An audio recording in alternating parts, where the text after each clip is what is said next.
So hello everyone, you're listening to Lipstick and Leather, and on the phone with me right now is Dennis Churchill Dries. How's your day going, Dennis?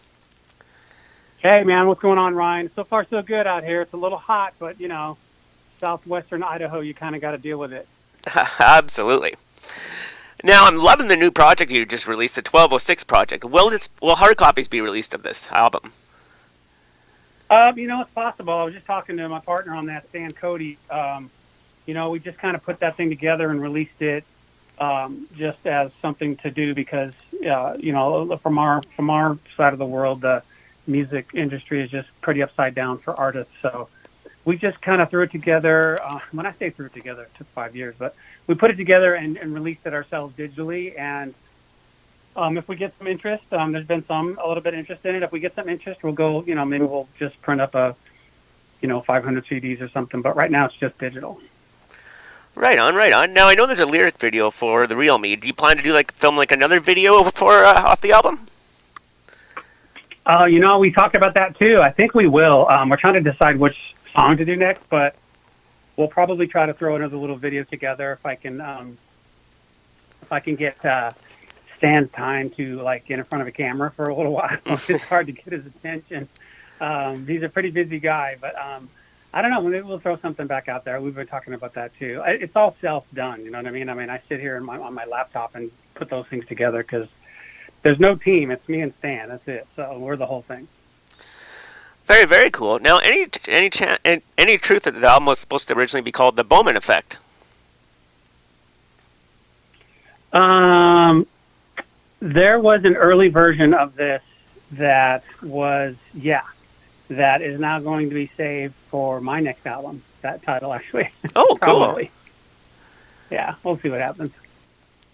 Very awesome. Now, in my opinion anyways, the track heard on the radio has a very, very Cheap Trick-ish vibe. Have you ever tried to pitch your songs to other bands at some point?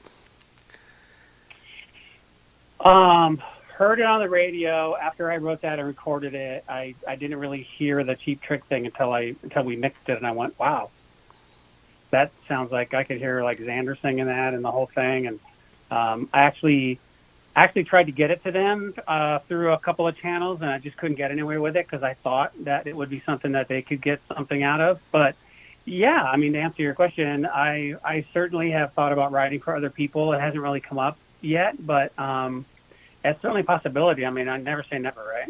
Mm-hmm, absolutely. Now, how did White Sister get Greg Gafria involved in the production and arrangements for the White Sister CD? Oh, that was, that old Greg Gafria story, man. That's really interesting. That was something where we kind of just literally ran into him. We all lived in L.A., and the Gary and Rick, the keyboardist and guitarist from White Sister, they ran into Greg at a gas station, literally, and just started talking to him. And, the guys knew who he was and started talking. And then next thing you know, he's over at our rehearsal space listening to us. And then we just kind of went from there. It was really all by accident. Very cool. Now, you've been doing some very cool, unique acoustic versions of White Sister and Tattoo Rodeo tracks. Would you ever do maybe an acoustic album or a project or something down the road? Yeah, it's quite possible. Since we moved into this new house here almost 2 years ago, I've got this nice little studio space where I'm talking to you from now. It's basically it's like a long, narrow guest bedroom that I turned into a little studio space down here in the basement, and it's working out really well. I'm learning my way around Logic Pro X, Apple software for recording, and I've been doing a ton of recording. And I could, I don't really have capabilities to do full on, really good sounding drums and all the major production stuff. But I've been thinking about just throwing together an acoustic album down here because I can do that myself. And whether I mix it or not, I'm not sure, but I think there's definitely an acoustic project in my future here as soon as I get a little better at this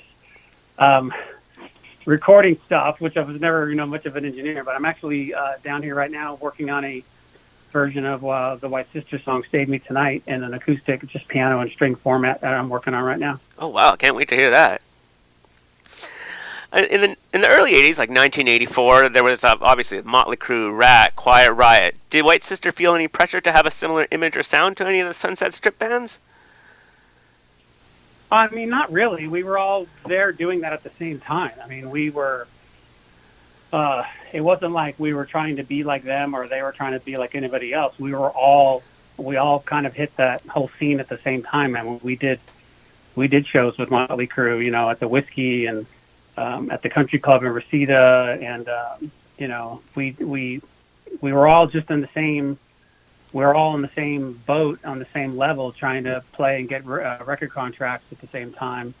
Great White, us, Rat, there's a whole handful of bands, and some of them made it out quite successfully, some of us didn't, but there wasn't really an effort to try to be like anybody else. We were all just trying to do our thing and get something going. But we didn't really have any. Our influences were, there was, like you said, Greg Giuffria. There was some Angel influences, Styx, Journey, and a little Bad Company in there, and a little Toto, and we had our own influences and things we were trying to do and go, but we really didn't have anybody in the local scene that we were trying to be like. Which made you guys stand out and be different, actually, which is really cool. Yeah, I hope so. I mean, we kind of, we did a couple of things, I think, in back in the very early 80s when everybody was starting out. Well, not everybody, but, that big scene, that era that you spoke of. We did a few things. Like, we always brought our own drum riser, and we always had a big show, and we had 6 or 8 or 10 road crew guys running around setting everything up real quick, because back in the club days they would sometimes they would take your performance time away from the time you took to set up. So we just brought a whole bunch. We had the White Sister Army, and we just had everybody in t-shirts, and we had them set everything up really quick so we would have more time to get maybe an extra song in. And we saw that was an influence I think we had with some of the early bands and their management, where they started doing the same thing. But I think we were a little different, and it was hard to get us. It was hard to book us, because it was kind of, booking White Sister with Motley, was certainly two very different types of music, and that would happen a lot. We would play with bands like Sound Barrier and George Lynch's bands and things, and they'd be a lot heavier than us. But it still worked out. But yeah, we were very different. Awesome. Now, why did Tyrant change their name to White Sister? Tyrant? Yeah. Wow, you've done some digging, haven't you? That was that was one of the very early ideas for names we had. We actually were never officially Tyrants. That was one of probably the top ideas that we had going on for a name before we picked White Sister. But yeah, good question, Ryan. Thank you. Now, White Sister has tons of unreleased tracks in the vault, such as First Time Is Forever, Restless Heart, Paper Doll, Don't Say Your Mind, Time Is Forever, Double Cross, and More Than Just a Friend. Would these ever be released down the road? Man, talk about somebody did some homework. Okay. That's a really great question. There were a few songs that we demoed up way back in the early day. I mean, probably around 80, 81. We demoed up a few songs that surprisingly didn't make it on the first White Sister record. And I think that the demo versions probably aren't good enough to release, I don't think.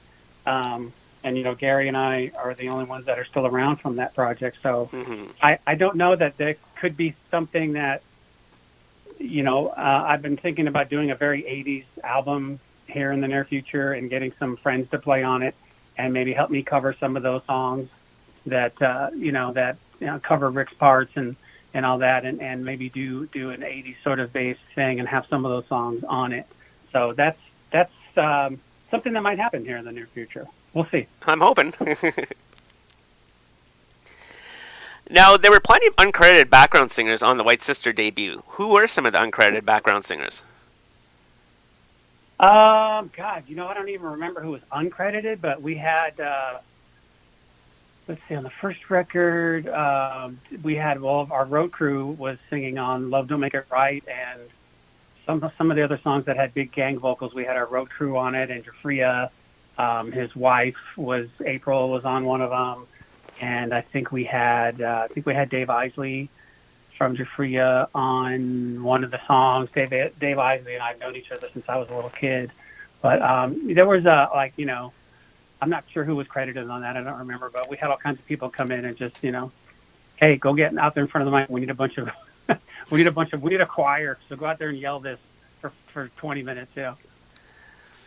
Awesome. Now, Tattoo Rodeo did a reunion show in 2006. Was there any talk of maybe any more one-off reunion shows down the road? There were, but unfortunately, a couple months after that show in '06, we lost Richard Wright, and the plans for that just fizzled. But when we got back on stage and played, and it's been several years since we had, it's just so much fun, and we had a great time doing that. And then after losing Rich, we kind of parked it. But again, there's a bunch of White Sister songs, but there's a bunch of Tattoo Rodeo songs too that never got released that we demoed up that I'm considering doing something with as well. So nice. Now, Paul Sabu has been involved in your career since Rode Hard, Put Away Wet. How did you basically meet Paul? We met Paul we went into the studio in North Hollywood, California to record some demos with Jafria, actually. And something that was going to go towards maybe, being the second, bring another White Sister album. Sorry, that was my keyboard. I just bumped my elbow on. So we met. Paul was engineering in the studio on something else when we went in there, and he was doing something for himself and some other artists. And we ran into him in the studio and met him there. And then when Jafria we did some demos with him, and then he left, and he went to go work with House of Lords to get that going, and he got really busy. Mm-hmm. So that's when we, as Tattoo Rodeo, started working with Ron Bloom as a producer, who was the manager of the studio that I'm talking about. It was TMS Studios in North Hollywood, and Paul Sabu was there doing a bunch of work. So he helped us engineer some demos and things, and that's how we met Paul. I'm still in touch with Paul. As you know, he co-produced and engineered my solo album and I'm actually currently talking to him again over the last several months, and we're seeing if there might be something in the works between the two of us. Nice. Now, how is That's right, you heard it here first. Yes. Now, how is the experience of filming the video for April in Toronto? Oh man, that's funny. That still gets brought up with my family and stuff. I mean, that was such a fun time. I mean, we were just young guys.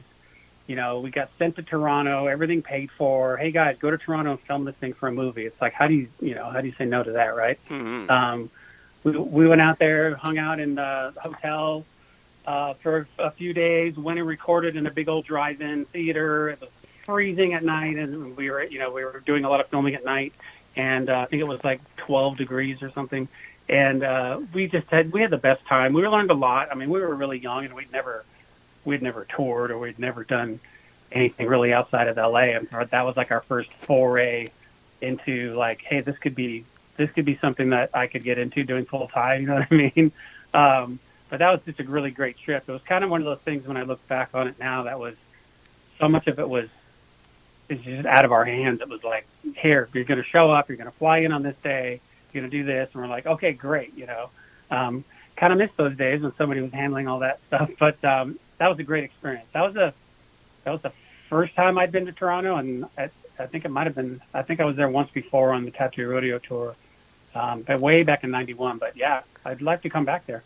Oh, for sure. And the video is such good quality too. Watching it on YouTube, it's amazing.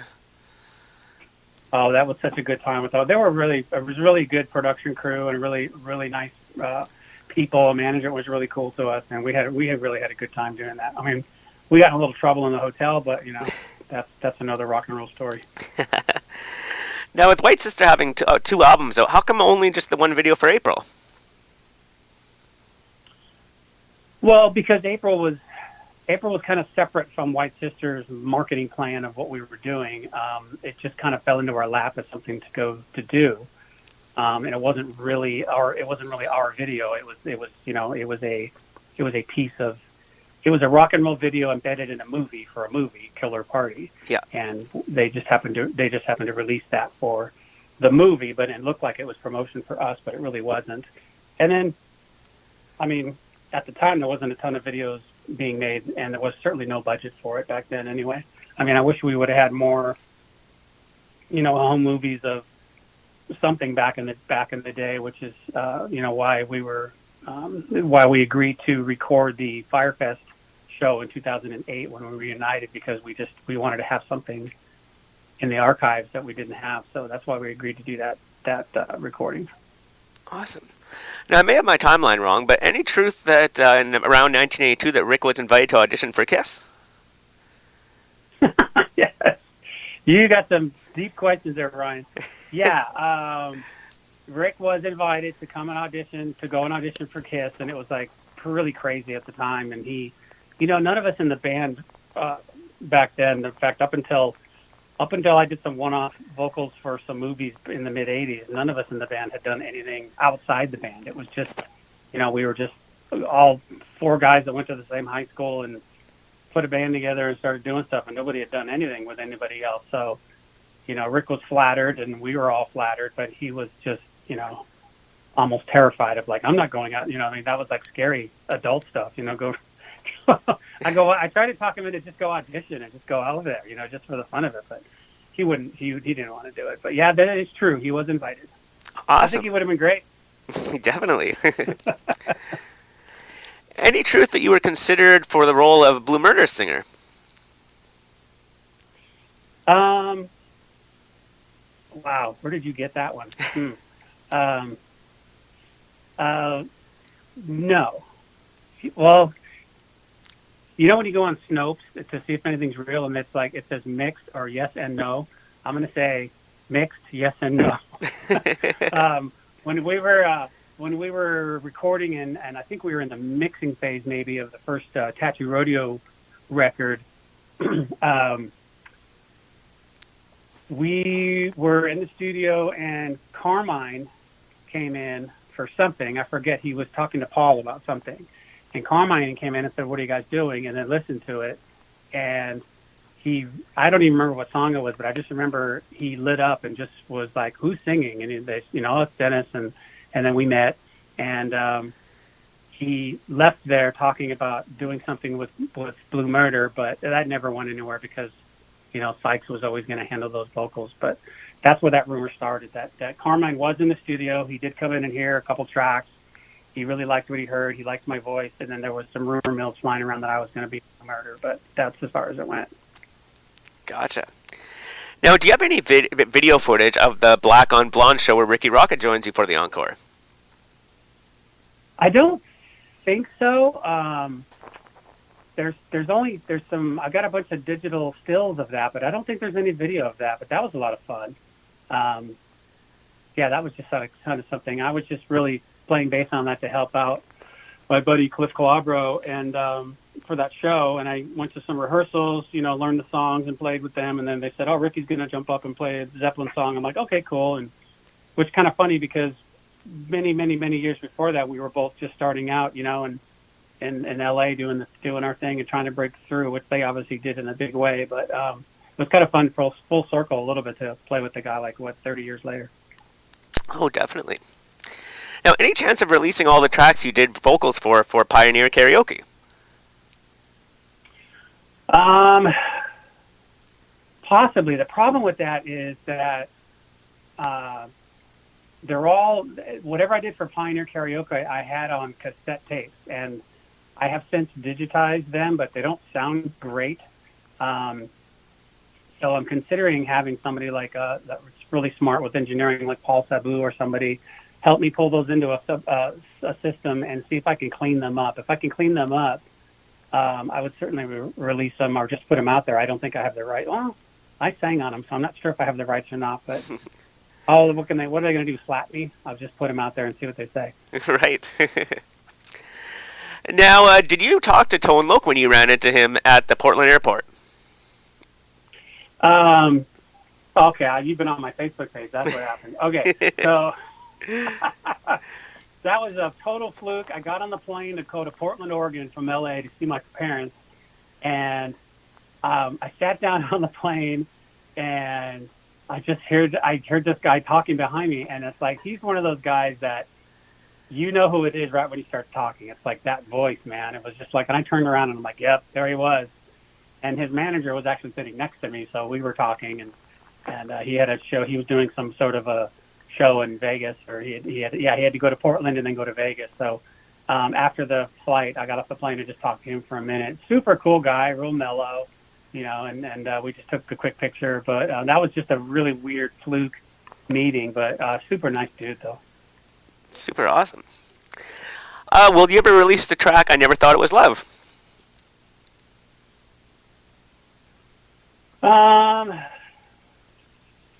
That's something that I think that Paul and I are going to work on. Like I said, we're working on this sort of 80s project.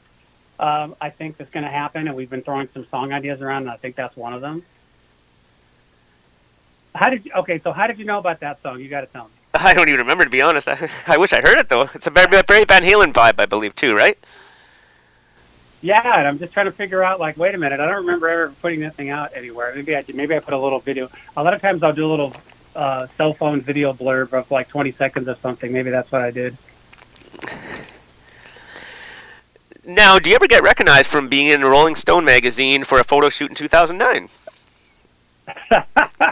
No, I don't. And what's really funny about that is since we moved, I've been digging out, photos and things that I've had in boxes, and I just dug that out and stuck it in my studio a couple of days ago. And we had some people over here visiting on Sunday, and it's that I have that little, photo shoot session framed and sitting on a music stand in my studio. I just set it there on the music stand, and then she walked by and she's like, "What is this?" But I'm actually looking at it right now. It's over here to my left. But that was no, I don't ever get recognized from that. That was a total, I did that on a dare. I had some buddies dare me to. There was a call. A couple buddies of mine. We had Harleys for a while, and there was a call from Glendale, California, Harley Davidson for a photo shoot, and it said submit a photo and be in this photo shoot, blah blah blah. And they were like, "You should do it." I'm like, "You're ridiculous. I'm not doing that." So they sort of coaxed me into submitting a photo and a little blurb, and they picked me, and it was it. There was me and four other guys there with Jason Siegel, and it's funny because we got, he's in the picture with like these ridiculous shorts on and a little fur jacket, and he's on a little kid's bike, right, with a little tassels and a little basket. And when we were in the big wardrobe trailer getting dressed and stuff, we saw his wardrobe hanging there in the corner, and I'm like, what? And they wouldn't tell us what it was until we got in there, by the way. So we all just walked into this like garage bay of the Harley dealer, and he came walking up in that outfit, and I'm like, okay, now it makes sense, because I couldn't figure out who the heck wears these. These are like size 14 white shoes, but there's a little tiny jacket, like fur jacket. I'm like, what is going on here? Who is this person? Yeah, that was a total fluke. No, I don't get recognized, but that was a lot of fun. And I used to say, hey, I didn't get in Rolling Stone for my music, but I got in Rolling Stone. So what the heck? Right, exactly. I have the picture actually right beside me. It's definitely an interesting picture. Yeah, it's pretty funny. Well, thank you very much for your time, Dennis. That was a lot of fun. Yeah, and man, you did some homework and asked me some interesting questions. You threw me off and surprised me a few times, and that's hard to do. So hats off to you, right? Well, thank you so very much. Could I get you to do one more station ID for me? You certainly could. I gotta remember what it was, though. What was it again? Actually, if you got a pen and paper, I'll. There we go, leaning into my keyboard again. Okay, go ahead. Okay, so just your name, and you're listening to Lipstick and Leather.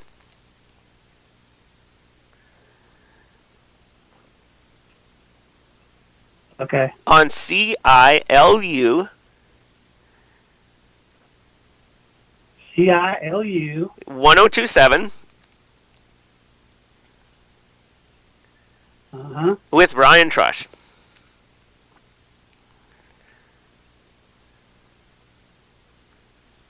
Okay, say when. All set when you are. Hey, this is Dennis Churchill Dries from DCD, White Sister, and Tattoo Rodeo, and whatever else. You are listening to Lipstick and Leather on CILU 102.7 with Ryan Trush.